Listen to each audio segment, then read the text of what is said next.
Hello people, it's your boy Osman, back again with another video. I know I'm bloody late, but Daniel James had his medical and successfully signed for Manchester United this bloody morning. First signing under Ole Gunnar Solskjaer. First of all, just want to say, if you're bloody new here, feel free to subscribe, because I'm trying to get to 200 basically. Help a bloody brother out. I'm a small bloody channel. Anyways, also drop a like so I know that you like the videos, that kind of thing. Anyways, going back to the title. Daniel James officially signs for Manchester United. First and foremost, my opinion on this. To be honest with you, we knew it was going to happen a couple of weeks ago, so it's not really a shock. Nevertheless, I personally think it's like a win-win situation, because if he does flop, it's not disastrous. 15 million is hardly anything, and from what I've seen of him, he looks like he's got a lot of pace, which we definitely will need in the latter stages of the game.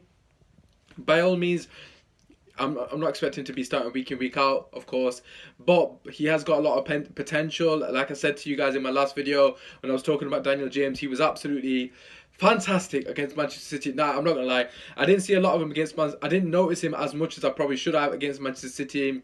I thought it was just an overall fantastic performance by Derby, so I'm not gonna BS. But from the clips I have seen, he's got pace to flipping burn, and we haven't got a lot of that. Other news that I do want to talk about before I come back to the Dan James stuff is Mata has been offered a new contract. I think he hasn't. We don't know if he signed basically.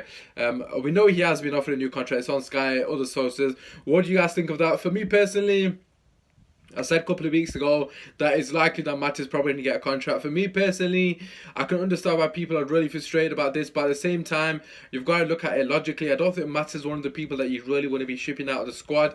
That's just me. I'm not going to lie. That is my opinion on it. I don't want him playing. I'm not going to be a hypocrite and say I want him to be playing week in, week out. I still don't think he's good enough to be playing week in, week out. However, you need some of these players in the dressing room.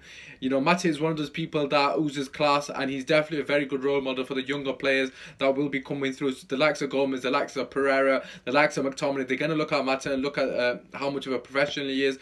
A lot of people will class him as Deadwood, and to be honest with you, I probably would class him as Deadwood, but you can't get rid of all the experience. We haven't got a lot of players in there that have a lot of experience. And Mata, for me personally, is one of the better professionals that you're going to have in that dressing room.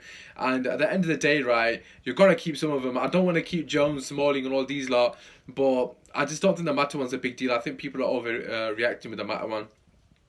Coming back to Daniel James, for me personally, you know, just I'd rather he stayed on the bench, of course, and played like 15-minute cameos here and there.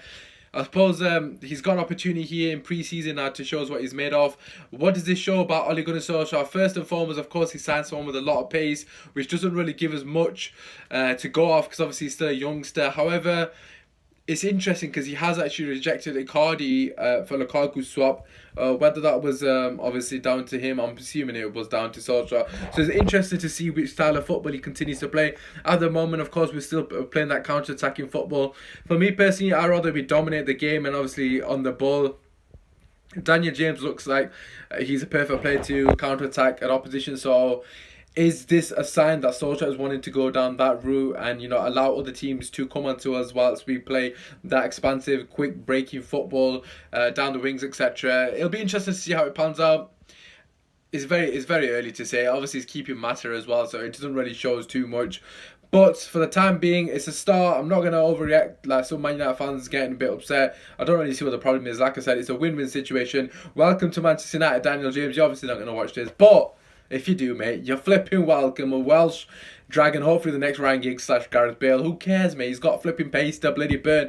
You know, put him in last 10 minutes, just absolutely destroyed them on the break. Happy flipping days. Daniel James, just brings us the Premier League. No, I'm joking. People are going to start hating on me now. Anyways, that's all I want to talk about this video. Just a quick one to talk about Daniel James.